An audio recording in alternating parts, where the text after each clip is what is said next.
Hey everyone, आज की class में हम कवर करने वाले हैं कुछ प्रैक्टिकल क्वेश्चंस टैक्स लायबिलिटी निकालने के। तो देखिए, सबसे पहला क्वेश्चन आपके सामने है मिस्टर अमन, जिसकी एज 28 ईयर है और फॉलोइंग इनकम दी हुई है और आपको टैक्स लायबिलिटी कंप्यूट करनी है असेसमेंट ईयर 2026 से 2027 की अंडर द न्यू रेजिम।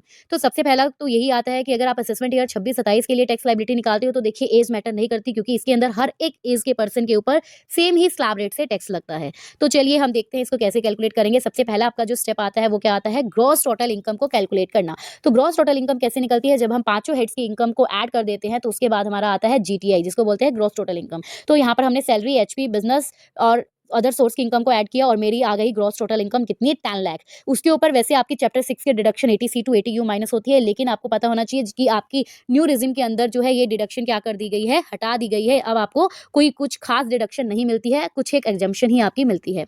तो फिर वो डिडक्शन करने के बाद आपका क्या आ जाता है, टैक्सेबल इनकम, जो कि कितना है, 10 लाख। अब ये 10 लाख रुपीज आते ही आपको एक चीज डिसाइड कर लेनी होती है कि क्या इस पर रिबेट लगेगा या सरचार्ज लगेगा। तो आप देखिए, अगर आपकी इनकम 12 लाख से नीचे है तो उसके ऊपर आपको क्या मिलता है, आपको रिबेट मिलता है, जो कि मैक्सिमम 60,000 होना चाहिए, या फिर आपका एक्चुअल टैक्स लायबिलिटी जो भी उनमें से कम होती है वो आपका रिबेट होता है। और अगर आपकी यही टैक्सेबल इनकम 50 लाख से ज्यादा हो जाती तो वहां पर आपको क्या करना पड़ता, सरचार्ज पे करना पड़ता, जो कि टैक्स के ऊपर टैक्स लगता है। ठीक है, तो यहाँ पर हमें पता चल गया हमें रिबेट मिलेगी। तो सेकंड स्टेप आपका क्या आता है, बेसिक टैक्स कैलकुलेट करना according to the slab rate. तो स्लैब रेट के हिसाब से हमने ये जो स्लैब रेट्स है ये सब हमारी लास्ट वीडियो के अंदर सब कुछ डिस्कस कर लिया है। अगर आपने वो वीडियो नहीं देखी है तो पहले उन वीडियो को जरूर देखिएगा, ताकि आपको फिर आगे सभी वीडियो आप कनेक्ट कर पाएं। तो फिर आपका जो है बेसिक टैक्स के हिसाब से आपका ग्रोस टैक्स कितना बनता है, आपका बनता है देखिए 0 से 4 लाख आपका नील होगा, जिसके ऊपर कोई टैक्स नहीं। 4 से 8 लाख मतलब अगले 4 लाख के ऊपर 5% के हिसाब से आपका 20,000 रुपये बनता है। और फिर नेक्स्ट 4 लाख के ऊपर आपका 10% के हिसाब से कितना बनता है, आपका 20,000 रुपीज। और आपका फिर ग्रोस टैक्स कितना आ रहा है, वो आ रहा है आपका 40,000 रुपीज।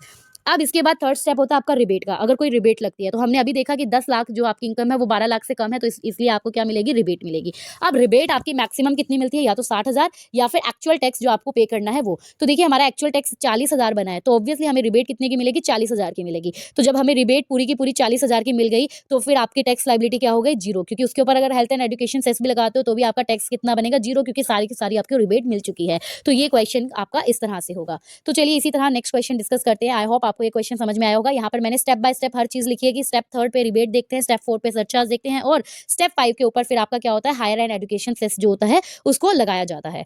तो नेक्स्ट क्वेश्चन आपके सामने दिया हुआ है एक मिस्टर रमेश, जिसकी फॉलोइंग इनकम हुई है, हेड्स ऑफ इनकम आपको दिया हुआ है और आपको टैक्स लायबिलिटी निकालना है, जिसने सरचार्ज और सेस भी आपको इंक्लूड करना है। तो देखिए क्या सरचार्ज और सेस एक्चुअल में लगता है या नहीं, वो सब हम देखेंगे।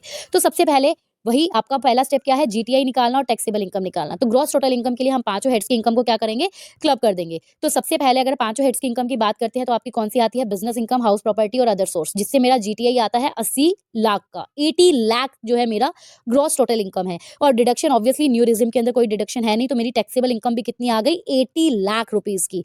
फिर उसके बाद नेक्स्ट स्टेप क्या होता है, स्लैब रेट्स के हिसाब से हमें बेसिक टैक्स कैलकुलेट करना है। तो जरा देखिए, स्लैब रेट के हिसाब से मेरा बेसिक टैक्स कितना बनता है, अगर मैं देखूं तो पूरा मैंने यहाँ पर आपको जो है एक्सप्लेन करके दिखाया हुआ है कि किस तरह से हमें टैक्स यहाँ पर निकालना है। 0 से 4 लाख आपका पहले नील होता है, नेक्स्ट 4 लाख के ऊपर 5%, नेक्स्ट 4 लाख पे फिर 10, 15, 20, 25, और लास्ट में आपका 24 लाख से ऊपर जितनी भी इनकम है। तो देखो यहाँ पे 24 लाख तो मैंने कवर कर लिया, तो बाकी 80 लाख में से 24 लाख माइनस करके मेरा कितना बचेगा, 56 लाख। तो लास्ट जो 56 लाख होगा उसके ऊपर आपका 30% का टैक्स लगेगा। तो यहाँ पर मेरा टोटल टैक्स कितना बनता है, 19,80,000। कितना बना, 19,80,000। तो उसके बाद थर्ड स्टेप आता है रिबेट। ऑब्वियसली रिबेट तो इसमें लगेगी नहीं, क्यों, क्योंकि इसमें यहाँ पर इनकम जो है वो 12 लाख से ज्यादा है। फिर आता है सरचार्ज। तो क्या सरचार्ज लगेगा, यस सरचार्ज लगेगा। क्यों, क्योंकि मेरी इनकम क्या है यहाँ पर 50 लाख से ज्यादा है, तो 50 लाख से मेरी इनकम ज्यादा होते ही वहां पर सरचार्ज लगेगा। और सरचार्ज की लिमिट्स यहाँ पर जो है देखो मैंने लिखी हुई है, 50 लाख से 1 करोड़, 1 करोड़ से 2 करोड़ और 2 करोड़ से ऊपर। और कितनी लगती है, 50 लाख से 1 करोड़ के बीच में 10, 15 और 25, इस तरह से आपकी लगती है। तो फिर यहाँ पर अब मेरी कितनी लगेगी, 80 लाख है, तो ऑब्वियसली ये किसके के बीच में आ रही है, 50 लाख से 1 करोड़ के बीच में आ रही है। तो यहाँ पर कितना परसेंट टैक्स लगेगा, 10% टैक्स लगेगा। ठीक है, तो 10% टैक्स लगेगा किस पे, इस 19,80,000 पे। तो इसका अगर मैं 10% अगर बनाती हूँ तो मेरा कितना बनेगा, 1,98,000। तो मेरी इस टैक्स के अंदर ये 1,98,000 मुझे ऐड करना होगा फाइनल टैक्स निकालने के लिए। तो जैसे ही मैं जब इसको ऐड करूंगी तो मेरा टोटल टैक्स कितना बनेगा, मेरा टोटल टैक्स बनेगा 21,78,000 रुपीज का।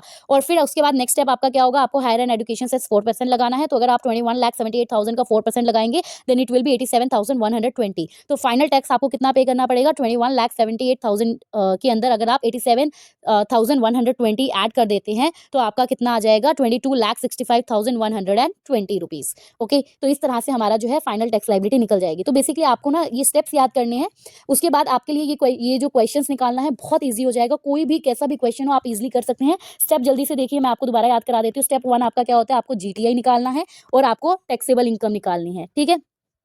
स्टेप 2 के अंदर आप क्या करते हैं, फिर बेसिक टैक्स निकालते हैं, किसकी हेल्प से, आपके स्लैब रेट्स की हेल्प से। फिर उसके बाद स्टेप 3 के अंदर आपका क्या है, आप रिबेट चेक करते हो कि क्या आपको कोई रिबेट मिलेगी कि नहीं मिलेगी।